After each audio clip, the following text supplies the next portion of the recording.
System errors causing the Google Analytics Helper DLL crashes in Google. I'm Sophie Chen, a senior Windows support engineer. Let's troubleshoot the gap and automate the repair. Before we start the Google Analytics Helper configuration, consider using the diagnostic resource below to maintain a clean system state.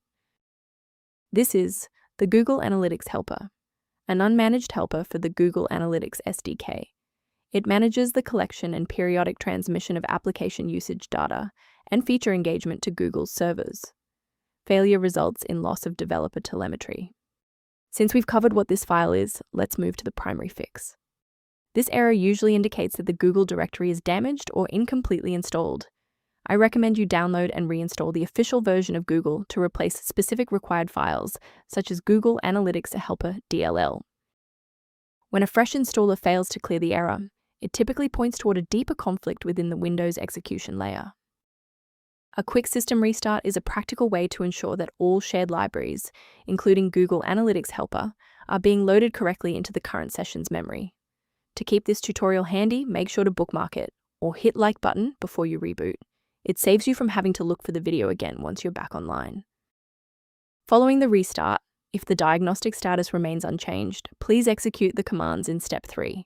If you need to pause the video to review the syntax, please do. Restarting didn't fix the underlying corruption, so now we'll run a command to repair the Windows component store. First, open command prompt as admin. Second, you're going to type dism /online /cleanup -image /restore health, then hit enter. Why are we doing this? Well, this forces a fresh download of official system components to resolve deep-seated corruption that standard local repairs cannot fix.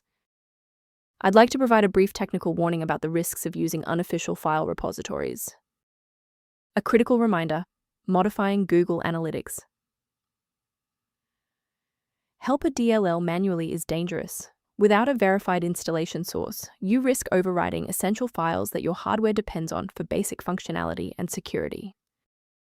Beyond manual troubleshooting, many users find that a system-wide diagnostic scan provides a more complete picture of their environment. For users seeking workflow improvements, the utility below references maintenance concepts related to Google Analytics Helper. If this fix repaired Google Analytics Helper dependency issue, please like the video and subscribe to stay informed on maintaining a secure and stable PC.